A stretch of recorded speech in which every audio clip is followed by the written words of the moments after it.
Price Lord, ஹல்லேலூயா. நம்முடைய பிதாவாகிய தேவனாலும் கர்த்தராகிய இயேசு கிறிஸ்துவினுடைய நாமத்தினாலும் உங்கள் அனைவருக்கும் கிருபை, இரக்கமும் சமாதானம் உண்டாவதாக. ஆமேன், ஹல்லேலூயா. இன்றைய நாளிலும் சிந்திக்கும்படியாக தெரிந்து கொண்டதான வேத வசனம் சங்கீதம் 92:12. சாம் 92:12. நீதிமான் பனை போல் செழிப்பான். நீதிமான் பனை போல் செழித்து கேதுரு மரத்தை போல் வளருவான். பிரைஸ் காட், ஹல்லேலூயா, ஆமென், ஹல்லேலூயா. அப்போ நாம நீதிமான்களாக்கப்படுவதற்காக எழுப்பப்பட்டும் இருக்க வேண்டும். ஹல்லேலூயா. ஆண்டவராகிய இயேசு கிறிஸ்து நமக்காகத்தான் பாடுபட்டு மரித்தார், உயிர்த்தெழுந்தார், எழுப்பப்பட்டும் இருக்கிறார். இன்று தேவனுடைய வலது பாரசத்தில் நமக்காக மரித்து பேசுகிறவராக காணப்படுகிறார். ஹல்லேலூயா. அப்போ நாம தேவனுடைய ஆலயத்திற்கு, அவருடைய சமூகத்திற்கு வரும் பொழுது ஆண்டவர் நம்மை பார்க்கிறார், நம்முடைய தாழ்மையை பார்க்கிறார்.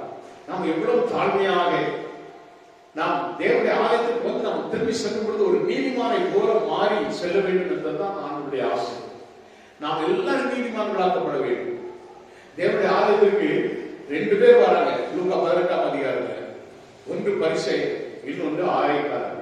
இந்த ஆயக்காரர் தேவனுடைய சமூகத்திலே தன்னுடைய பாவத்தை உணர்ந்து வானத்திற்கு தன் கண்களை ஏறெடுக்க துணியாமல் அவன் தேவனை என்ன செய்யறான், மார்களை அடித்துக் கொண்டு செபிக்கிறான். 18:13 வாசிக்கும் பொழுது, லூக்கா 18:13 நம்ம வாசிக்கும் பொழுது, ஆயக்காரன் தூரத்திலே இருந்து தன் கண்களையும் வானத்துக்கு ஏறெடுக்க துணியாமல் தன் மார்களை அடித்துக் கொண்டு தேவனே பாவியாக இருந்தே கிருபையாயிரும் என்றார். அல்லேலூயா.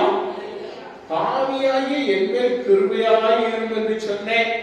அவன் அடுத்த வருஷத்தில் நாம் பார்க்கிறோம், அவன் நீதிமானாக, 14ஆம் வசனம் சொல்கிறது, அவன் நீதிமானாக்கப்பட்டவனாக தன் வீட்டுக்கு திரும்பி போனான். அல்லேலூயா. நம்ம எவ்வளவாய் நம்மை தாழ்த்தி அர்ப்பணித்து நம்மை தேவனுடைய கரத்திலே அர்ப்பணித்து நம்முடைய பாவங்களை அறிக்கை செய்யணும்.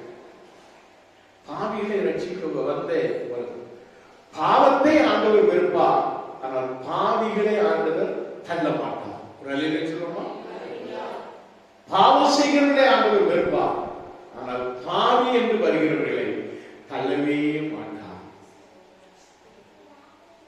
பாவி என்று நாம் சொல்லும் பொழுது ஆண்டவர் நம்முடைய பாவத்தை மன்னித்து நம்மை நீதிமானாக்குகிறார். அல்லேலூயா. நாம நீதிமானம் மாறணும்னா நாம செய்த தப்பிதங்கள், நாம செய்த தவறுகள், நாம் எந்தெந்த இடத்துல என்னென்ன விதமாக தவறு செய்திருக்கிறோம், தப்பிதங்கள் செய்திருக்கிறோம் என்பதை நினைத்து ஆண்டவரில் ஒப்பு கொடுத்து மாறணும். திமிரக்கூடாது. என்ன செய்யணும்? தாழ்மையா பாவியாகி என்மை கிருபை. ஒரே ஒரு வார்த்தை. இன்னொரு வேற விதமா ஜெபம் பண்ண பெருமை. அநேகருக்கு பெருமை இருக்கு, அந்த தாழ்மை உள்ளவர்களை நோக்கி பார்க்கிற கர்த்தர் முடியாது. நீ பாவி என்று நீ உணர்ந்தால் நீ நீதிமான். அல்லேலூயா. நீ உன்னையே நீ நீதிமானாக மாற்றவே முடியாது. நீ அப்படி என்ன ஆக்டிங் பண்ணாலும் உன் வெளிச்சம் அப்படியே வெளிச்சத்துக்கு வந்துடும். உன்னுடைய குண்டு வெளிச்சத்துக்கு வந்துடும். அதனால தேவனுடைய பிள்ளைகள், பாவம் மன்னிப்பை பெற்று நீதிமான்களாக்கப்பட்டோம் என்று நம்பிக்கை இல்லாத பலர் இந்த நாட்களிலே அவங்க என்ன செய்றாங்க, நாங்க கிறிஸ்துவை விசுவாசிக்கிறோம், நாங்க நீதிமாங்க அப்படின்னு சொல்லுகிறார்கள். தவிர அவங்க அதுபடி வாழ்வது இல்லை.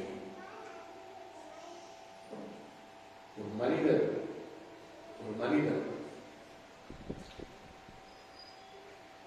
பிறவியிலேயே கிறிஸ்தவர்கள் பிறந்தாலும் அவர் கிறிஸ்தவனா விசுவாசியா இருந்தது அவருடைய நடக்கை. டாக்டரா இருக்கலாம், உங்க அப்பா டாக்டர், பெரிய டாக்டர் அப்படின்னு சொல்ல முடியுமா, வந்துட முடியுமா? அதுக்கு என்ன செய்யணும்? உங்க அப்பா இன்ஜினியர், நானும் இன்ஜினியர் வர முடியுமா? உங்க அப்பா பாஸ்டர், நானும் பாஸ்டர், நீ வந்துட முடியுமா? என்ன செய்யணும்? அதற்கான காரியங்களை நீ செய்யணும். அதுக்குள்ள தகுதியை நீங்க ஒவ்வொருத்தரும் பெற்றுக்கணும். ஒரு டாக்டராக ஒரு டாக்டருக்கு அப்பா டாக்டர் தான். நீ பிறக்கும்போது உங்க அப்பா டாக்டர். அதனால நீ பிறந்ததால நீ அவங்க டாக்டரா முடியாது. நீ படிச்சு ஒவ்வொரு அதுக்கு தகுதி பண்ணும். நீயா போடப்பட்டா பிடிச்சது கூட இருக்கலாம். அது மாதிரிதான் ஒவ்வொரு காரியம். இன்ஜினியர்னா உங்க அப்பா இன்ஜினியரா இருக்கார். நீ படித்தால் தான் இன்ஜினியருக்கு வர முடியும். அவரும் அப்பதான் வந்தார். அது மாதிரி ஒரு ஊழியக்காரர், ஒரு பாஸ்டருடைய பிள்ளைகள் பாஸ்டர் அப்படின்னு சொன்னா அந்த தகுதிக்கு அவங்க என்ன செய்யணும்? அதுக்கு தகுந்தாப்ப ஆண்டவத்தை எல்லாத்தையும் கேட்டு, அந்த வரங்களை கேட்டு, ஒரு தாழ்மைப்பட்டு அபிஷேகம் பெற்று ஆண்டுடைய சமூகத்தில் வந்து நிக்கணும். அப்பதான் வர முடியும். அப்படி இல்லாம பாஸ்டரோட பிள்ளைகள் பாஸ்டர், வாத்தியார் பிள்ளைகள் வாத்தியார், நானும் எங்க அப்பா வாத்தியார், எங்க அம்மா வாத்தியார், எங்க தாத்தா வாத்தியார். ஹலோ, எங்க தாத்தா வாத்தியார், எங்க பாட்டி வாத்தியார், ஒரு டீச்சர். நான் சரையா. நான் யாரு சொல்லுங்களேன். நான் வெக்கப்படல. நான் எந்த நாளுமே போயிட்டேன். எப்படி வந்திருக்கணும்?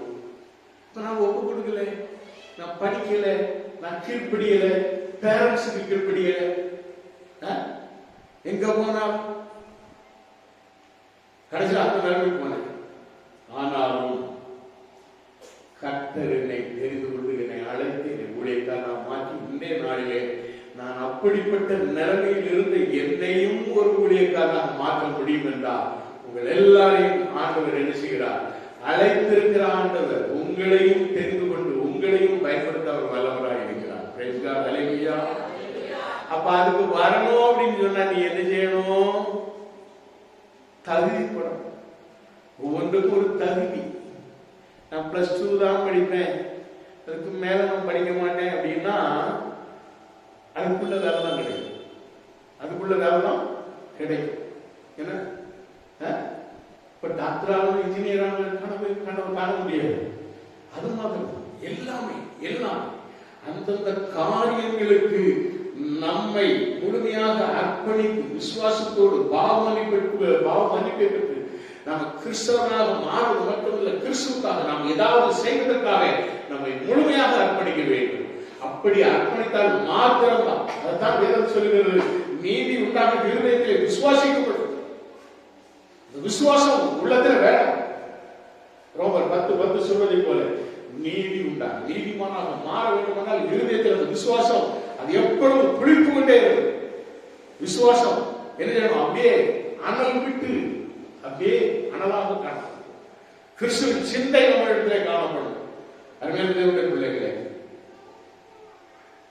அதனால்தான் நான் சொன்னேன், ஒருவன் கர்த்தர் நாட்டின ஒரு விருட்சமாக, கர்த்தர் நாட்டின ஒரு விருட்சமாக, கர்த்தருடைய ஆலயத்திலே நாட்டப்பட்ட ஒரு விருட்சமாக காணப்படும். அப்படி கர்த்தர், அதான் 11வது வசனம் 13வது வசனம் சொல்கிறது, கர்த்தருடைய ஆலயத்திலே நாட்டப்பட்டவர்கள் எங்கள் தேவனுடைய பிரகாரங்களில் செழித்திருப்பார்கள் என்று சொல்கிறது. இது செழிப்பு. அப்படி இல்லாம நம்முடைய நீதியை நம்ம பார்த்தோம்னு சொன்னா, ஏசாயா 64:6 வசனம் சொல்கிறது, நம்முடைய நீதிகள் எல்லாம் அழுக்கான கந்தை என்று சொல்லப்படுகிறது. கந்தை. நம்முடைய நீதி ஒன்றுமே இல்லை. நம்முடைய நீதி ஒன்றுமே இல்லை. நம்முடைய நீதியெல்லாம் அழுக்கான கந்தை.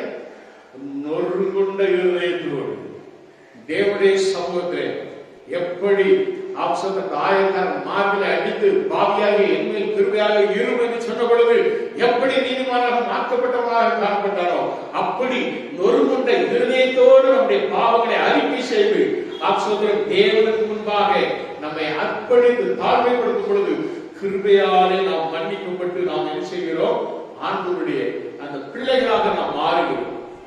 அப்படியானவர்களே, கர்த்தருடைய ஆலயத்தில் நாம் நாட்டப்பட்டிருக்கிறோமா? நாம் கர்த்தருடைய ஆலயத்தில் நாட்டப்பட்ட ஒரு விருட்சமாக நாம் காணப்படுகிறோமா? பனை மரம். அந்த மரத்துக்கு ஆணிவேரே கிடையாது. ஒரு பனை மரத்துக்கு ஆணிவேர் கிடையாது. எல்லாமே பக்க வேர்கள், சல்லி வேர்கள் என்று சொல்வார்கள். தென்னை மரமும் அப்படித்தான் இருக்கும். ஆனா வேதத்துல தென்னை மரத்தை குறிப்பிடல. காரணம் என்ன தெரியுமா? தென்னை மரம் அதுக்கும் ஆணிவர் கிடையாது, அதுக்கும் பக்கம் தான். ஆனா அது என்ன செய்ய தெரியுமா? அப்படி வளர்ந்து வரும்போதே அப்படி ஒரு நிலையில் தெரியும், இப்படி ஒரு நிலையில் தெரியும். என்ன செய்யும்? அப்படியே வளர்ந்து வளர்ந்து வளர்ந்து பனைமரம் மேலோக்கி ஓங்கி வளரக்கூடிய ஒரு மரம். ஸ்ட்ராங்கா இருக்கும். தென்னை மரம் நீங்க காத்தடிச்சா தென்னை மரம் பூரா அப்படி ஒடிக்க அப்படி கவுந்துடாது. பனைமரம் கீழே விடவே விடாது. ஏதாவது ஒரு சில விளங்கும். நீதிமான்களுடைய வாழ்க்கையும் அப்படிதான். எல்லா நீதிமான்களும் அதுல ஒரு சில நீதிமான்கள் எடுத்துவாங்க, சில காரியத்தினாலே உலக சூழ்நிலையில சில நேரத்தில் விழுந்துருவாங்க. ஆனா அந்த பனைமரம் அது சளி வேர்களோடு கூட காணப்பட்டா அதுக்கு ஏன் அந்த ஆணிவேர் சொல்லக்கூடிய வேர் இல்லை? பூமியில தான் அது நடப்பட்டிருக்கு. உலகத்தோடு வாழ்ந்ததல்ல நீதிமானின் வாழ்க்கை. வேற அப்படியே கிழமை உலகத்தோட ஒன்றி அப்படி இருக்காது பனைமரம். அது தன்னுடைய சல்லி வேர்கள்னாலே அப்படியே போய் அதற்குரிய ஆகாரத்தை அதை எடுத்துக்கொண்டு என்ன செய்யும்? அது வளரும். பூமியின் ஆழத்தில் அது வேறுபடுகிறது கிடையாது. காரணம் பூமியோடு அது இணைந்து செல்வது கிடையாது. ஆண்டவர் சொன்னாரு யோவான் எழுதின சுவிசேஷம் 17:14, நான் உலகத்தான் அல்லாது போல அவர்களும் உலகத்தார் அல்ல என்று தன்னுடையவர்களை குறித்து அவர் சொல்கிறார். ஏன் அப்படி சொல்றாரு? நான் உலகத்தான் அல்ல. நம்ம உலகத்தானே போல அப்படியே உலகத்து காரியங்கள்ல எல்லாத்தையும் வேறொன்றி நம்ம நிக்கிறதுனாலதான் விசுவாச வாழ்க்கையில நாம என்ன செய்யறோம்? அல்லல்படுது, அசைகிறோம். பனைமரம் போல வராமல் தென்னமரம் மாதிரி போயிடும். அந்த பக்கம் போனா அப்படி ஒரு நிழல் கழிஞ்சு, அந்த பக்கம் சூரியன் அந்த பக்கம் போனா அப்படி திருடும், இந்த பக்கம் போனா இப்படி திருடும், அந்த பக்கம் ஏதாவது ஒண்ணு நன்மை கிடைக்கும்னா அந்த பக்கம் போயிடும்.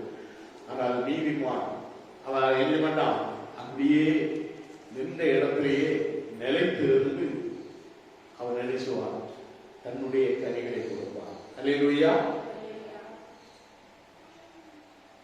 நம்ம ஒவ்வொருவரையும் குறித்து வேதம் இப்படியாக சொல்லுகிறது. நாம் உலகத்திற்கு உரியவர்கள் அல்ல. 1 கொரிந்தியர் 7:29 சில வசனங்களை 29, 30, 31 வாசிக்கும் போது 1 கொரிந்தியர் 7 வாசிப்பதாக இருப்பாங்க. 29 சொல்லப்பட்டிருக்கிறது, மேலும் சகோதரே நான் சொல்கிறது இனி வரும் காலம் குறுகினதானபடியா. இனி வரும் காலம், நம்ம இந்த உலகத்தில் இருக்கிறோம். இனி வரும் காலம் குறுகினதாய் காணப்படும், கொஞ்சமா காணப்படும். இனி வருகிற காலம் சீக்கிரமாக முடிவக்கூடிய காலம். இந்த காலத்தில் நம்ம எப்படி இருக்கிறோம்? அவர் சொல்றாரு, இந்த இனிவரும் காலம் குறுகினதானபடியா மனைவிகள் உள்ளவர்கள் மனைவிகள் இல்லாதவர்கள் போலவும், அழுகிறவர்கள் அல்லாதவர்கள் போலவும், சந்தோஷப்படுகிறவர்கள் சந்தோஷப்படாதவர்கள் போலவும், கொள்ளுகிறவர்கள் கொள்ளாதவர்கள் போலவும், இவ்வுலகத்தை அனுபவிக்கிறவர்கள் அதை தகாத விதமாய் அனுபவியாதவர்கள் போலவும் இருக்க வேண்டும். இவ்வுலகத்தின் வேஷம் கடந்து போகிறது அப்படின்னு சொல்லி சொல்றாரு. இந்த உலகத்தோடு நம்ம வேற ஒண்ணி நம்ம போனோம்னா நம்முடைய வாழ்க்கை இந்த உலகத்திலேயே தான் இருக்கு. நமக்கு ஒரு பரலோகம் வைக்கப்பட்டிருக்கிறது. இந்த பரலோக சிந்தையோடு நாம என்ன வாழணும். அதனாலதான் சொல்லப்படுகிறது, அவர் ரொம்ப அருமையா சொல்றாரு, மனைவிகள் உள்ளவர்கள் மனைவிகள் இல்லாதவர்கள் வரும். நாங்க இன்னும் அப்படிதான் வாழ்ந்துட்டு இருக்கோம் அப்படின்னு சிலவங்க இருந்தாலும் இல்லாதவங்க மாதிரிதான் நாங்க இருக்கோம். ஏன்னா நேர குடும்பங்கள்ல சகோதர சகோதரிகள் அப்படிதான் இருக்காங்க. மனைவிகள் இருந்தாலும் மனைவிகள் இல்லாத மாதிரியே அவங்களுடைய வாழ்க்கை காணப்படும். காரணம் என்ன? ஒன்று மாம்சம், ஒன்று ஆவி. ஆவிக்குரிய ஆவிக்குரியவன் ஆவிக்குரியவனை சிந்திப்பான், மாம்சத்துக்குரியவர்கள் மாம்சத்தை குறித்து சிந்திப்பார்கள். இந்த ஆவியும் மாம்சமும் சில நேரத்தில் என்ன செய்யாது, ஒன்னா சேர, ஒன்னா சேர. ஒன்னு மெயின் உயர், இன்னொன்னு என்ன உயர், நியூட்ரலா. நியூட்ரலும் கரண்டும் அப்படி போற மாதிரி அப்படி என்ன செய்யும், அப்படி போயிட்டு ரெண்டு சேர்ந்து என்ன ஆகும்? ஏன் ரெண்டு பேரும் ரெண்டா போறீங்க? ரெண்டையும் இணைச்சி ஒரே பைண்டிங்ல போட்டு கரண்ட் அப்படி கொடுத்தா என்ன ஆகும் சொல்லுங்க? தெரியாதோ? கரண்ட் பத்தி தெரியாதோ? டப்புன்னு ஒரு சவுண்டு பீஸ் போயிடும், போயிருமா இல்லையா? இப்படிதான் சிலவங்க இருப்பாங்க. ஆமாங்க, நான் வாழ்ந்துகிட்டு இருக்கதே என் பிள்ளைகளுக்காக தான் வாழ்ந்துகிட்டு இருக்கேன். மறைவு புருஷன்கிட்ட கேட்டா, நான் வாழ்ந்துகிட்டு இருக்கதே நானும் அப்படிதான், பிள்ளைகளுக்காக தான் நான் வாழ்ந்துகிட்டு இருக்கேன். இப்படி வாழக்கூடிய வாழ்க்கை கடைசி காலத்துல மனைவிகள் உள்ளவர்களும் மனைவி இல்லாதவர்களுமாக இருக்கிறது சொல்லப்படுது. ஹல்லேலூயா. இதனால நீங்க சண்டை போட்டுக்கிட்டு ஆவி மாம்சம் ஆனால் ஒன்று, ஆவிக்குரியவர்கள் மாம்சத்தை அடக்கி ஆளுவதற்கு பலன் உள்ளது. ஹல்லேலூயா. ஆவியின் அபிஷேகம் உனக்குள்ள இருந்தது அப்படின்னா நீ மாம்சத்தை அடக்கி ஆளலாம், அடக்கி ஆளலாம். அப்படின்னாலே மாம்சமும் வேண்டும், ஆவியும் வேண்டும், ரெண்டு சேர்ந்ததான். கணவன் மனைவி இணைந்தாத்தான் குடும்பம், இணைந்தாத்தான் குடும்பம். ஆனா அப்படி வெவ்வேறு இருக்கக்கூடாது. அதனால கர்த்தர் அப்படிதான் படைத்திருக்கிறார். அதனால சொல்றது பாருங்க, மனைவிகள் உள்ளவர்கள் மனைவி இல்லாதவர்கள் போலும். அடுத்த வார்த்தை என்ன சொல்லப்படுகிறது? அழுகிறவர்கள் அழாதவர்கள். எப்போதும் அடிசாலும் சில ஆட்கள் அழமாட்டாங்க. ஆனா வெளியில வரும்போது உள்ளே முடிச்சு வெளியில வரும்போது எப்படி வருவாங்க? கட்டத்தொடச்சு வருவாங்க. வீட்டுல அடிக்கிறது கிடக்கு சில வீடுகள்ல. கர்த்தருக்கு ஸ்தோத்திரம். ஆனாலும் கூட அழுகிறவர்கள் அழாதவர்கள் போல. ஹல்லேலூயா. வெளியில அழுகு வந்தா என்ன நினைப்பாங்க? ஒன்றடி குடும்பத்தாரி நினைச்சிட மாட்டாங்க. ஆனாலும் பிள்ளைகள் சகோதரம் இன்றைக்கு அநேக வாலிபர்கள் திருமணம் ஆகிவிட்டு அப்படிதான் நல்ல வாங்கிக்கின்றவங்க உண்டு. கர்த்தருக்கு ஸ்தோத்திரம். அதே போல அழுகிறவர்கள் அல்லாதவர்கள் போலவும். அடுத்தது என்ன சொல்லப்படுகிறது? சந்தோஷப்படுகிறவர்கள் சந்தோஷப்படாதவர்கள் போலவும். சந்தோஷப்படுகிறது, சந்தோஷம் எப்பொழுதும் சந்தோஷமாயிருங்கள், ஆனால் சந்தோஷப்படாதவர்களாக இருக்கலாம். எப்படி? இந்த உலகத்தின் இன்பங்களிலே நாம் சந்தோஷப்படுகிறவர்களாக காணப்படவே கூடாது. ஹல்லேலூயா. உலகத்தின் இன்பத்திலே எப்ப சந்தோஷப்படணும்? மன மகிழ்ச்சி, கர்த்தரில் மன மகிழ்ச்சியாய் வேதம் சொல்கிறது. ஹல்லேலூயா. தேவ சமூகத்திலே வரும்பொழுது நீங்க சந்தோஷமா இருக்கும். Praise God. ஹல்லேலூயா. அங்கிருந்து வரும்போதே வாசப்படி ஏறும்போதே வரக்கூடாது. எப்படி வரணும்? கர்த்தருடைய கூடாரத்துக்கு நுழையும் பொழுதே கம்பீர சத்தத்தோடு நுழையணும். ஹல்லேலூயா உள்ள வரணும். ஹல்லேலூயா. கையை உயர்த்தி, கை இல்லாதவங்களுக்கு 6 மாசம் அப்படியே இருக்கட்டும். கையில் இருக்கவங்க கரங்களை உயர்த்தி. ஹல்லேலூயா. ஹல்லேலூயா. ஸ்தோத்திரம். கர்த்தருக்கு ஸ்தோத்திரம். கர்த்தர் அப்படிதான் கர்த்தருடைய சமூகத்தில் சந்தோஷமா இருக்கும். ஹல்லேலூயா. எவ்வளவாய் நீங்க சந்தோஷமா இருக்கீங்களோ அவ்வளவாய் கர்த்தரை ஆசீர்வதிப்பார். ஹல்லேலூயா. அருமையான தேவனுடைய பிள்ளைகளை, சந்தோஷப்படுகிறவர்கள் சந்தோஷம் இல்லாத சந்தோஷப்படாதவர்கள் போலவும். அடுத்தது கொள்ளுகிறவர்கள் கொள்ளாதவர்கள் போலவும். அதையும் சொல்லப்படுகிறது. கொள்ளுகிறவர்கள், வாங்குகிறவர்கள். இன்னைக்கு அதை வாங்கினேன், இதை வாங்கினேன், இடத்தை வாங்கினேன், அதை வாங்கினேன், இதை வாங்கினேன். ஆனா கொள்ளாதவர்கள் போல. இந்த உலகம் நமக்கு சொந்தம் இல்லை. ஹல்லேலூயா. இந்த உலகம் நமக்கு சொந்தம் இல்லை, நமக்கு பரலோகம் வைக்கப்பட்டிருக்கிறது. ஹல்லேலூயா. இங்க நம்ம என்னத்தை கொண்டாலும் எதுவும் நாம ஒன்னும் எடுத்து போகவே முடியாது, ஒன்னும் எடுத்து போக முடியாது. ஹல்லேலூயா. ஆசிரியருக்கு கையில ஒண்ணு மினுங்குத அது கொண்டு போக முடியாது, கட்டிடுவாங்க. வர மாட்டாங்கன்னா விரல வெட்டியாக கொடுத்துருவோம். இல்லைன்னா அவன் என்ன பண்ணுவான்? நம்ம இப்படி திருப்பாக்குனாலும் வெட்டி பாக்கெட் போட்டுருவோம், விரலோடு வெட்டி பாக்கெட்ல போட்டுருவோம். கர்த்தருக்கு சோதனை எதுவுமே மேல போக முடியாது, உள்ளே இருக்க முடியாது. Price God. ஹல்லேலூயா. கொள்ளுகிறவர்கள் கொள்ளாதவர்கள் போல. அடுத்ததான் பாருங்க, இவ்வுலகத்தை அனுபவிக்கிறவர்கள் அதை தகாத விதமாய் அனுபவிக்கிறேன். நேர்மைக்கு எதிராக நான் அனுபவிக்கிறேன். நாங்க எங்க பார்ல வந்துட்டு குவார்டர் ஃபுல்லு அடிச்சுட்டு அனுபவிக்கிறோம். கடையில பெட்ல போய் படுத்துக்கிட்டு மல்லான்னு அப்படி படுத்துக்கிட்டு அப்படி கையை அதுல ஒரு ட்ரிப்பை ஏற்ற அப்படி அப்படி என்ன செஞ்சு விடாங்க. அல்லேலூயா. படுத்துக்கிட்டு தான் இல்லையா அனுபவம். உலகத்தில் நான் எப்படியாவது அனுபவிச்சிடும், அனுபவிச்சிடும், முங்கிடும். தகாத விதமாய் சிலவங்கெல்லாம் சில விதமான வேசித்தனங்களிலே போய் விழுந்து கடையில சரீரத்துல பொல்லாத வியாதியோடு வீட்டிலோடு ஒருத்தருடைய அவங்களால இருக்கு அன்பா இருக்க முடியாது. அப்படிப்பட்ட ஒரு சூழ்நிலைக்கு தான் தள்ளப்பட்டுருவாங்க. அருமையான பிள்ளைகளை தகாத விதமாய் அனுபவிக்கிறவர்கள் கர்த்தர் உங்களுக்கு கொடுத்திருக்கிற அந்த அனுபவத்தோடு கூட நல்ல முறையிலே அனுபவிக்க வேண்டும். உன் சொந்த மனைவியோடு சொல்லுங்க. என்ன பக்கத்து வீட்டுக்காரி எந்த வீட்டுக்காரி ஜன்னல்ல இருந்து பாக்குற இவங்கெல்லாம் பார்க்க கூடாது. உன் சொந்த புருஷரோடு, உனக்கென்று நம்பிக்கப்பட்ட புருஷரோடு. ஏன் சொந்தம் அப்படின்னு எழுதாரு. சொந்த புருஷன் உனக்கு வாழ்வுக்கு தெரிந்து கொள்ளப்பட்ட அந்த இணைத்த நீ விவாகம் பண்ணின அந்த புருஷனோட தான் வாழணும். பார்க்கக்கூடாது. அவன் அவன் நல்லா பலகாடி செஞ்சான். இவர் வந்தா மூச்சை தூக்கி வச்சுக்கிட்டு இருக்காரு. நான் கடையில பல்ல பாடிட்டு கடையில ஒன்னு எழுதிடுவான். இன்னொன்னு கிடைக்கும் போது ரெண்டு பேரும் சேர்ந்து காரி பண்ணிவிடுவோம். இவங்க அப்படிதான் தரு. அநேகம் கொலைகள் அப்படிதான் தரு. 1 2 3 அவன் போயிட்டு இருப்போம். ஆனா கெட்ட புருஷன் ஒன்னே போயிட்டு இருக்கோம்.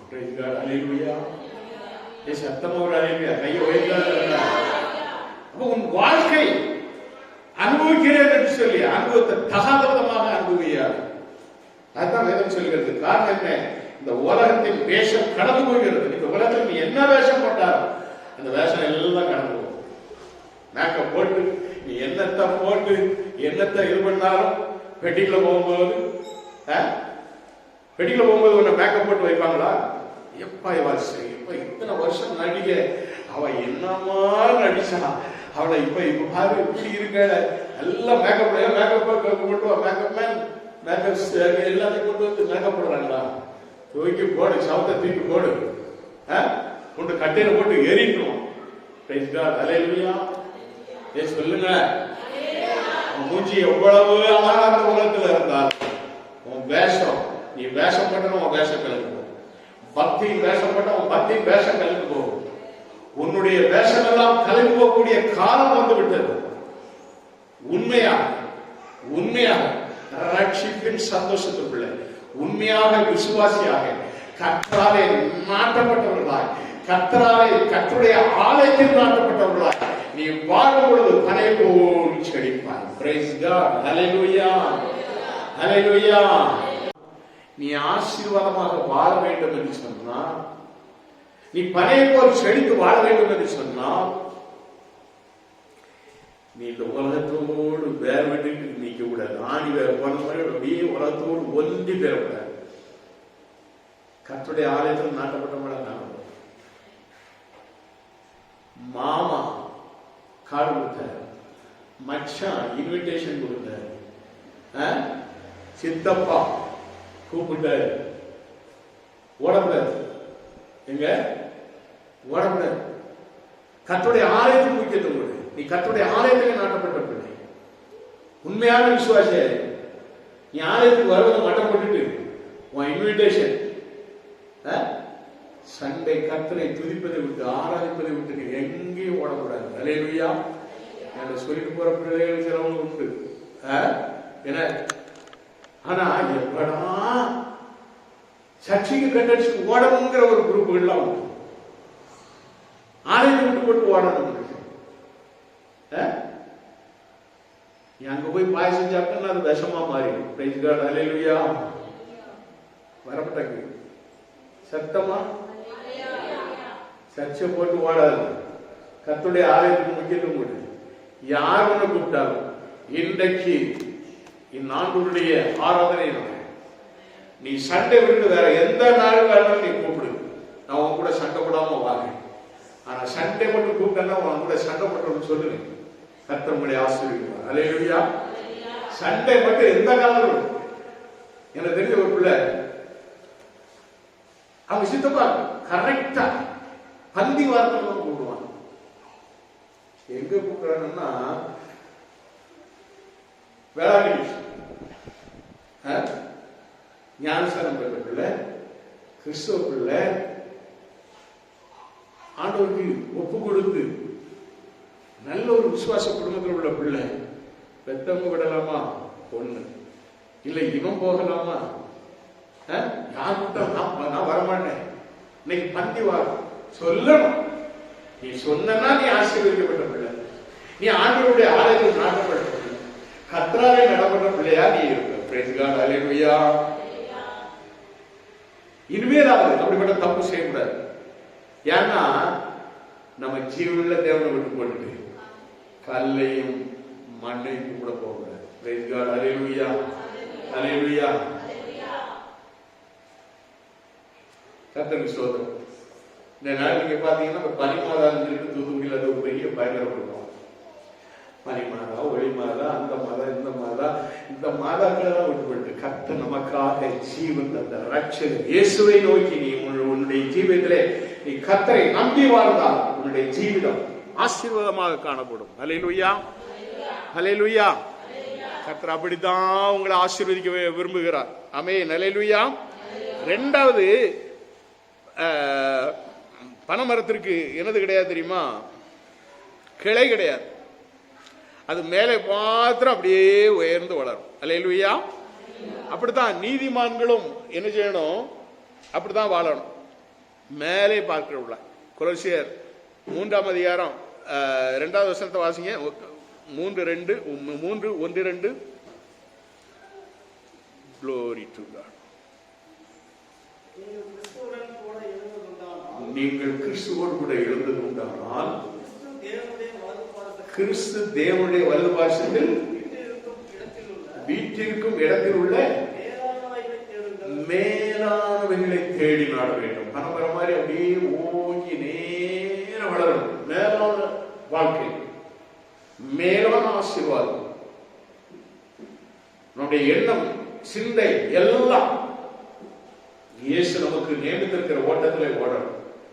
எபிரேயர் 12:1 சொல்வதை போல நெருங்கி வரும் பாவங்களை உதறி தள்ளிவிட்டு கிறிஸ்து நமக்கு நியமித்திருக்கிற அந்த பரம அழைப்பின் அந்த சத்தத்தை கேட்டு கிறிஸ்துவுக்காக விடுகிறோம். எபிரேயர் 12:1 வாசிங்க. ஆகையால் மேகம் போன்ற இத்தனை திரளான சாட்சிகள் நம்மை சூழ்ந்து கொண்டிருக்கிற பாரமான யாவற்றையும் நம்மை சுற்றி நெருங்கி இருக்கிற பாவத்தை தள்ளிவிட்டு விசுவாசத்தை தோங்குகிறவரும் முடிக்கிறவருமாயிருக்கிற இயேசுவை நோக்கி நமக்கு நியமித்திருக்கிற ஓட்டத்தில் பொறுமையோடு ஓடணும். ஹல்லேலூயா. பொறுமைதான் பாஸ்டர் எங்களுக்கு ரொம்ப கொஞ்சம் சிக்கலா இருக்கு. எல்லாம் இருக்கு எங்கள்கிட்ட, ஆனா அந்த பொறுமை மட்டும் கிடையாது. என்ன கிடையாது? பொறுமை கிடையாது. அதனாலதான் வறுமை வந்துருக்கு. ஹல்லேலூயா. உங்களோட பொறுமை இல்லாதனால வறுமை வந்துருக்கு. என்ன வறுமை வருது? விசுவாசங்க வறுமையே போயிடும். விசுவாசம் இல்லாத ஒரு சூழ்நிலைக்கு நீ போயிருவ. ஹல்லேலூயா. அப்போ உனக்கு அந்த பொறுமை மிக அவசியம். நீ பொறுமையா இருந்தால்தான் ஆண்டவர் நியமித்திருக்கிற அந்த ஓட்டத்திலே நீ ஓடுவதற்கு ஏற்ற பலனை தருவார். பொறுமை உள்ளவர், பொறுமை உள்ளவங்க தான் என்ன செய்வாங்க? சாதிக்க முடியும். பொறுமை உள்ளவங்க தான் பூமியை சுதந்திரித்துக் கொள்வார்கள் அப்படின்ட்டு ஆண்டவர் மலப்பிரசங்கத்தில் சொல்றார். மலப்பிரசங்கத்தில் ஆண்டவர் சொல்ற பொறுமை உள்ளவர்கள். அப்போ பொறுமை இருந்தா தான் நாம நம்முடைய விசுவாச ஓட்டத்துல கிறிஸ்து நமக்கு வைத்திருக்கிறதானே ஆசீர்வாதமான அந்த வாழ்க்கையின் ஓட்டத்தை நாம ஓட முடியும். அல்லேலூயா. நம்முடைய வாழ்க்கை மூன்றாவது, பனை மரத்திற்கு வெளிப்புறம் எப்படி இருக்கும் தெரியுமா? கடினமாக. வெளிப்புறம் எப்படி இருக்கும்? பனைமரம் பார்த்துருக்கீங்களா? எப்படி பனைமரம் எல்லாம் பார்த்துருக்கீங்களா? பனைமரம் வெளிப்பக்கம் அப்படியே கரு கரு கரு கருன்னு வைரம் பாஞ்சி எப்படி இருக்கும்? கருப்பா இருப்பது மட்டுமல்ல, கடினமாக காணப்படும். நீங்க நீதிமானம் பார்த்தீங்கன்னா அவங்களும் தான் கடினமாக, சில காரியங்கள்ல கடினமாக. எதற்கு கடினமாக இருப்பாங்க? பாவ காரியங்களுக்கு கடினமாக இருப்பாங்க. பாவ காரியங்கள் செய்யும் பொழுது, தவறுகள் செய்யும் பொழுது நீதிமான்கள் குட்டுகிறவர்களாய் காணப்படுவார்கள். அல்லேலூயா. பாவத்திற்காக என்ன செய்ய மாட்டாங்க? அவங்க ஐயோ பரவாயில்ல அப்படின்னு சொல்லிட்டு தட்டி கொடுக்க மாட்டாங்க. ஓங்கி ஒரு குட்டு வச்சிருவாங்க. அல்லேலூயா. தவறு செய்யும் போது தவற என்ன செய்வாங்க? ஒரு குட்டு குட்டி அப்படி என்ன செய்வாங்க? உணர்த்த ஆரம்பிச்சுவாங்க. ஆண்டவர் சொல்ற உபாகம் 7ஆம் அதிகாரம் 2வது வசனத்தில் நம்ம வாசிக்கும் பொழுது, கானான் தேசத்தை சுதந்திரிக்கும் இஸ்ரவேலை பார்த்து ஆண்டவர் சொல்றார், அங்குள்ள 7 ஜாதிகளையும் முறியடித்து அவர்களை சங்காரம் பண்ண கடவாய், அவர்களோட உடன்படிக்கை பண்ணவும் அவர்களுக்கு இறங்கவும் வேண்டாம்னு சொல்லிடுறார். இறங்கவே வேண்டாம், இறக்கம் காமிக்காது, போட்டு தள்ளிரு சொல்றாரு. யார் சொல்றாரு? பாவத்திற்கு ஆண்டவர் எதிரி. பாவத்திற்கு ஆண்டவர் எதிராக இருப்பார். இறக்கமே காட்ட ஜாதிகள் அவங்களோட நீ கலவாத அப்படின்னு சொன்னா, நீங்க இப்ப 25வது எண்ணாகும் 25 வாங்க, எண்ணாகும் 25 1வது வசனத்தில் வாசிக்கும் பொழுது இஸ்ரவேலர்கள் எண்ணாகும் 25 1 நம்ம வாசிக்கும் பொழுது அது நம்ம பார்க்கிறோம். இஸ்ரவேல் சித்தியிலே தங்கியிருக்கையில் ஜனங்கள் மோவாபின் குமாரத்திகளோட வேசித்தனம் பண்ண தொடங்கினார்கள். ஆண்டவருக்கு என்ன செய்வது? அவர்கள் தங்கள் தேவனுக்கு இந்த பலிகளை விருந்தும்படி ஜனங்களை அழைத்தார்கள். ஜனங்கள் போய் புசித்து அவர்கள் தேவர்களை படித்து கொண்டார்கள். தன்னுடைய பிள்ளைகள் ஒரு நாளும் என்ன செய்யக்கூடாது? அங்க போய் சாப்பிடக்கூடாது. வேற இடத்துல அவங்க தாரங்கள என்ன சொல்லி தருவாங்க? அங்க இது பலி செலுத்தின கடாய், அதில் உள்ள கறி நாங்க அதை போட்டு பண்ணி வச்சிருக்கிறோம், வாங்கி சாப்பிடுங்கன்னு சொன்னா போய் சாப்பிடுவாங்க. இந்த ஏழும் எல்லாம் கறி. இவங்க என்ன பண்ணாங்க? அவர்கள் தங்கள் தேவர்களுக்கு பலிகளை விருந்தும்படி ஜனங்களை அழைத்தார்கள். ஜனங்கள் போய் புசித்து அவர்கள் தேவர்களை பணிந்து கொண்டார்கள். அடுத்த தெய்வத்தை நம்ம பணிந்து கொள்ளவே கூடாது. கர்த்தர் ஒருவரே தேவன். அல்லேலூயா. 3வது வசனம் சொல்கிறது, இப்படி இஸ்ரவேலர் பாகால் பெரியோரை பற்றிக் கொண்டார்கள், அதனால் இஸ்ரவேலர் கர்த்தருடைய கோபம் மூண்டது. அல்லேலூயா. கர்த்தருடைய கோபம் மூண்டது. கர்த்தருடைய கோபம் மூண்டதுனால என்னாச்சு தெரியுமா? 9வது வசனத்துல வாசிங்க, அந்த வாதையா ஆண்டவருக்கு கோபம் இருக்குன்னா உடனே வாதம் வரும். இஸ்ரவேல் சபைக்குள்ள வாதம் வருதுன்னா ஜனங்கள் மோசம் போயிட்டாங்க. ஜனங்கள் ஆண்டவருக்கு விலகி போயிட்டாங்க. ஆண்டவருடைய வார்த்தையை கேட்காம போயிட்டாங்க. ஆண்டவரை ஆராதிக்கபடி அவங்க சொல்ற வேற விக்கிரக ஆராதனைக்கு போயிட்டாங்க, வேற தெய்வத்துக்கு போயிட்டாங்க. வேற பக்கம் போயிட்டீங்க அப்படின்னு சொன்னா வாதம் கூடாது. எத்தனாயிரம் பேர் சேர்த்தாங்க? 24,000 பீப்புள்ஸ். 24,000 பேர் சாப்பிடுறாங்க. இதுக்கு முன்னால அங்க ஒரு திருக்குள்ள அங்க இவங்க இந்த ஆண்டவர் சொல்றாரு, கர்த்தர் மோசேயை நோக்கி, கர்த்தருடைய உக்கிரமான கோபம் இஸ்ரவேலை விட்டு நீங்கும்படி ஜனங்களை எல்லாரும் தலைவர் எல்லாரையும் அப்படியே நீ என் கூட்டிட்டு வா, தேவனுடைய கர்த்தருடைய சன்னிதானத்தில் அவங்க எல்லாம் நீ தூக்கி போடும்படி செய்ய அப்படின்னு சொல்லிட்டு அத்தனை பேர் நீ தூக்கி போடுற அப்படிங்கிற. இப்படி சொல்லிட்டு இருக்கும் போதே ஒருத்தன் என்ன பண்றான் தெரியுமா? ஒரு மோவாபிய பெண்ணை அப்படியே கூட்டு வந்தான். அங்கு இருந்த யாரு? எலெயாசரின் மகன் பினேகாஸ். எலெயாசர் ஒரு ஆசாரியன். அவன் மகன் பினேகாஸ் பிள்ளை அப்படியே ஒரு கோபம், ஒரு வைராக்கியம் பற்றி எறிந்தது. பின்னாலே போனான். 2 பேரும் அந்த வேஷத்தனம் பண்ணும் பொழுது ஒரே குத்தா 2 பேர் நட்டு முதுகுல குத்தி 2 பேரும் அப்படியே தரையோட தரையா குத்தி போட்டு கொண்டு விட்டான். வைராக்கியம். ஐயோ பலகாரம் கத்தர் சொல்லவே இல்லை. கத்தற்காக வைராக்கியம் பாட்டி செய்த அவன் செய்த காரியத்தை ஆண்டவர் அவனை ஆசீர்வதித்த பினேகாஸ அந்த ஆசாரிய ஊழியர் அவனை நிலப்படுத்துகிறார். ஹல்லேலூயா. இந்த காலத்தில் சேர்ந்து வளர்ந்தா நம்மளை கூட கண்டிப்பான் கத்தருக்கு சோதரம். ஆனால் கத்தற்காக வைராக்கியமாக நீ தவறு செய்யும் பொழுது, பாவம் செய்யும் பொழுது சுட்டி காட்டுகிற நீதிமானாய் இருக்க வேண்டும். ஒரு நீதிமான் ஒரு பிள்ளை தவறு செய்தா அவனை சுட்டி காண்பிக்க வேண்டும், அவனை குட்ட வேண்டும், அவனை என்ன செய்யணும்? குட்டணும். அப்படி குட்டல் அப்படின்னா என்ன தெரியுமா? ஒரு இடத்துல செய்த தவறு இன்னொரு இடத்துல அதை விட பெரிய தவறு செய்யும், இன்னும் அதை விட மோசமா தவறு செய்வோம். காரணம் என்ன?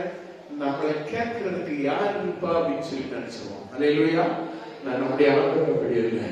அவசரத்தில் குட்டிவர் என்ன செய்வாரு? தலையில ஓங்கி நீதிமான வச்சு குட்ட வச்சுருவாரு. அல்லேலூயா. 2வது அதுக்கடுத்த 4வது நம்ம பார்க்கும் பொழுது இந்த அந்த பனை மரம் எவ்வளவு தெரியுமா? மிருதுவா இருக்கும். எப்ப உள்ள எப்படி இருக்கும்? வெளிப்பக்கம் கடினமா இருக்கும். இதெல்லாம் நீங்க சொல்லுவீங்க மாஸ்டர் ரொம்ப அப்படியே சில நேரம் கோபமே கிடையாது. நாங்க அப்படி இருக்கோம் அப்படின்னு சொன்னா உன்னுடைய நன்மைக்காக. அல்லேலூயா. நீ தப்பு பண்ணிட்டு வந்து அவங்க வந்து நிற்கும் போது நான் உதாரணேன். உன்கிட்ட சிரிச்சு பேசணும்னு அவசியம் இல்லை. நீ நல்ல காரியம் செய். நீ பார்க்கும் பொழுது உள்ளத்திலிருந்து மனமகிழ்ச்சி சந்தோஷம் இருக்கும். அதான் உண்மையான ஊழியக்காரன். அல்லேலூயா. நீ என்ன பேசாலும் கேட்க போறது இல்லை. நீ பேசும் பொழுது தவறு இருந்தால், உன்னுடைய நடக்கையிலே தவறு இருந்தால், உன்னுடைய ஜீவிதத்திலே தவறு இருந்தால் தப்பை தப்பு என்று சொல்லுகிறவன் தான் ஒரு உண்மையான ஊழியக்காரன். அல்லேலூயா. பனைமரம் மாதிரி அப்படி வெளிப்பக்கம் காலாக இருக்கும். அவன் உள்ளத்திலே ஒரு வைராக்கியம், பக்தி வைராக்கியம். ஆண்டவர் இயேசு கிறிஸ்துவுக்கு அப்படி ஒரு பக்தி வைராக்கியம் இருந்ததுனால சர்ச்சுக்குள்ளே அவன் சொல்ற பலவிதமான காரியங்களை வித்துக்கிட்டு வச்சுக்கிட்டு இருந்தவங்கள எழுதினாரு. அடிச்சு இடுப்புல இருக்க கயரை கழட்டி எழுந்தாரு. விளாசிட்டாரு. துரத்தினார், அடித்தார் என்று சொல்லப்படுகிறது. அருமையான பிள்ளைகளே, நம்முடைய ஆண்டவர் அதே வேளையிலே எப்படிப்பட்டவர் தெரியுமா? பனைமரம் உள்பக்கம் பாத்தீங்கன்னா அப்படியே சோர்வா இருக்கும், வெண்மையா மெதுவா சாப்பிட்டாரு. நாங்களும் அந்த காலத்துல பணம் வெட்டும் போது அந்த சோறை எடுத்து நாங்கள் சாப்பிடுவோம். இவ்வளவு டேஸ்டா இருக்கும். சில நேரம் அப்படி அதுல இருந்து வரக்கூடிய அந்த தண்ணி ரொம்ப இனிப்பா இருக்கும், மிருதுவா இருக்கும், ரொம்ப சாப்பிட்டா இருக்கும். வெளிப்பக்கம் அவ்வளவு சாதா இருக்கிறத பனைமரம் உள்பக்கம் மிருதுவாக காணப்படும். நீ அன்போடு கூட நீதிமானோடு பழகிப்பார். அவருடைய எல்லாத்தையும் காண்பாய். அல்லேலூயா. எதிர்த்து நின்னா, நீ நீதிமானுக்கு எதிர்த்து நின்னா அவர் விடுப்பான், வெளிப்புறத்தை மாறத்தான் இருப்பான். அல்லேலூயா. அவரை நீ யாருக்குமே பார்க்க முடியாது. ஆனால் நீ அன்போடு கூட நீ நீதிமானோடு பழகிப்பார். அவருடைய அன்பு வெளிப்படும். அல்லேலூயா. இயேசு கிறிஸ்து அன்பை நீங்க பார்த்தீங்கன்னு சொன்னா மனதுருகுவார். தன்னை நோக்கி ஓடி வருகிற ஜனங்களை பார்த்து மனதுருகுவார். மார்க்கு 6:34 நம்ம பார்க்கும் பொழுது அவரை பார்த்து ஓடி வருகிற ஜனங்களை பார்த்து அந்த ஆடுகளை போல இருக்கிறபடியார் என்று சொல்லி அந்த மக்களை பார்த்து மனதுருக்கப்பட்டு உபதேசத்தை பண்ணுகிறார். மார்க்கு 1:41 பார்க்கும் பொழுது இயேசு மனதுரை கையை நீட்டி தொட்டு சொல்கிறார், சுகமாக என்று சொல்கிறார். சுத்தம் என்று புஷ்பையை பார்த்து சொல்றார். மனதுருக்கம், மனதுருகி மனதுருக்கம் நீதிமானுக்கு உண்டு. அல்லேலூயா. இயேசு கிறிஸ்து மாதிரி ஒரு நீதிமான இந்த உலகத்துல பார்க்கவே முடியாது. அல்லேலூயா. நீதிமான் தான் நமக்காக தன்னையே சிவபலியாக தந்தார். Praise God. அல்லேலூயா. நாம் வேதத்தில் நம்ம பார்க்க நம்ம பார்த்தோம்னு சொன்னா ஆண்டவர் இயேசு கிறிஸ்து சொல்றோம், அவர் இறக்கமும் மன ஒழுக்கமும் நீதியும் உள்ளவர் என்று சொல்லி நீங்க யாரை குறிச்சு சொல்லப்படுகிறது தெரியுமா? ஒரு நீதிமனை குறித்து சொல்லப்படுகிறது. சங்கீதம் 118 வாசிக்கும் பொழுது சொல்றோம், ஒரு மிருதுவான மனிதனை குறித்து இப்படியாக சொல்றார், அவங்க இறக்கமும் மன ஒழுக்கமும் நீதியும் உள்ளவர் என்று சொல்லுது. அப்படியே தன்னை நோக்கி கூப்பிடுகிற யாவருக்கும் கர்த்தர் நீதிமானாய் அநேக காரியங்கள் செய்கிறார். அல்லேலூயா. பனைமரம் அதில் உள்ள ஒவ்வொரு பொருளும் அது தூக்கி போடுகிற காரியம் அல்ல, எல்லாமே பயன்படக்கூடிய காரியம். பனை ஓலையினாலே குடிசைக்கு கட்டப்படும். பனை மரத்தை வெட்டி அந்த செடி அந்த காலத்துல உத்திரம் பனைமரத்தை கப்புனாலதான் உத்திரம் பறிச்சுப்பாங்க. உத்திரம் சொன்னா நம்ம இன்னைக்கு பீப்பு கப்பி போட்டு கட்டுறோமே, அந்த காலத்து பிள்ளைங்களும் பனைமரத்துக்கு அந்த கப்புனாலேயே இது பண்ணி அவசரத்தில் சார்ந்து குழைச்சிதான் வீடு மச்சு பாவுவாங்க. மச்சு பாவதற்கு பனைமரம் தான் பயன்படுத்துறாங்க ஒரு காலத்துல. பிள்ளைகளை பனம் மரத்துடைய ஒவ்வொன்றும் அதனுடைய ஈக்கீடு எல்லாமே அந்த நாறு பட்டைகள் எல்லாமே பயன்பெறும். ஒரு பொருள் கூட வேஸ்ட் ஆகாது. நம்ம வேஸ்ட் திங்க் பண்றோம்னா அது எரிக்கிறதுக்கு உபயோகப்படும். அல்லேலூயா. அந்த பனைமரத்துல வேஸ்ட் எதுவுமே பயன்படாத ஒதுக்கி வைக்கிறது. அந்த பனைமரத்துடைய அந்த பனைமரத்திலிருந்து வரக்கூடிய அந்த பனை நீர் இருக்கு இல்லையா, அந்த காய்ச்சி தான் நமக்கு கருப்பட்டி கிடைக்குது. அந்த கருப்பட்டி கிடைப்பதற்கு அந்த என்னது காஞ்சி போன ஓலைகளை அங்க போட்டு எரிப்பாங்க, காஞ்சி போன மட்டைகளை அங்க போட்டு எரிப்பாங்க. எந்த பொருளுமே வேஸ்ட் ஆகாது. நீதிமானுடைய வாழ்க்கையில எந்த பகுதியுமே வேஸ்டா போகாது. அவர் கர்த்தருக்கு பயப்படுகிறவர். Price God. அல்லேலூயா. கர்த்தராலே நாட்டப்பட்டவர். Price God. அல்லேலூயா. கர்த்தருடைய ஆலயத்திலே நாட்டப்பட்டவர். Price God. அல்லேலூயா. பாவி என்று சொல்லி தன்னை தாழ்த்தி ஏற்படுத்தி பாவ மன்னிப்பு நிச்சயிக்கப்பட்டவர் நீதிமான். Praise God. அல்லேலூயா. ஒரு நீதிமானை நீ வாழ்ந்தா நீதிமானை ஆண்டவர் என்ன செய்கிறார்? மென்மேலும் உயர்த்துகிறார். Price God. அல்லேலூயா. நீதிமான் ஒரு பொழுதும் தேவனுடைய சபையில வெட்கப்பட்டு போவதில்லை, அவன் கெட்டு போவதில்லை, அவனுடைய குடும்பங்கள் எங்கேயும் இறந்து நிற்பதில்லை. அவனை வாழ வைக்கிறான். அவனுடைய குடும்பத்தை மென்மேலும் தேவன் உயர்த்துகிறான். நீதிமானை ஆசீர்வதிக்கிற கர்த்தர். நீதிமான் ஒருவரும் தள்ளாடுவதில்லை. அவை நான்கு கர்த்தர் அப்படியாக நீதிமானுடைய வாழ்விலே அற்புத காரியங்களை கேட்கிறார், நீட்டுகிறார்.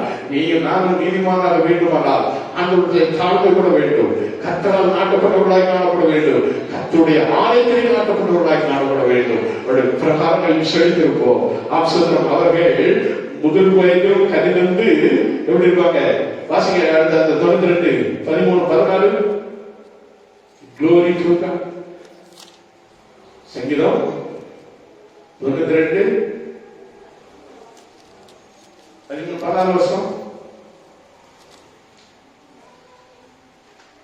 கர்த்தர் உத்தமர் என்றும் என் கண்மணியாக அவரிடத்தில் அநீதி இல்லை என்று வழங்கப்படும்படி அவர்கள் முதல் வயதிலும் கனிதந்து புஷ்டியும் பசுமையுமாக இருப்பார்கள். அல்லேலூயா.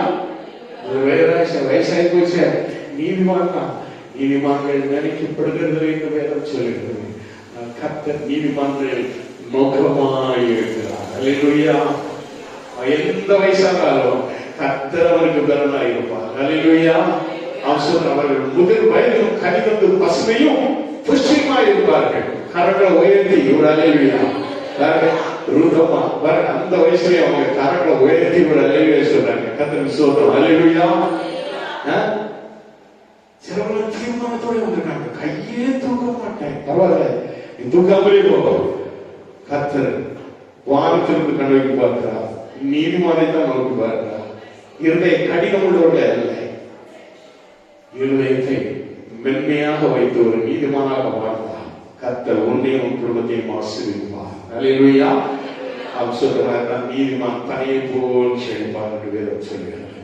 நாம் நீதிமானை போல அவசரம் பனையை போல நாம் செழித்து ஓங்க ஒரு நீதிமானாக நம்மை மாற்ற நம்மை அர்ப்பணிப்போம், நம்மை ஒப்பு கொடுப்போம். கர்த்தருடைய வருகைக்கு நேராக நம்மை தாக்குவோம்.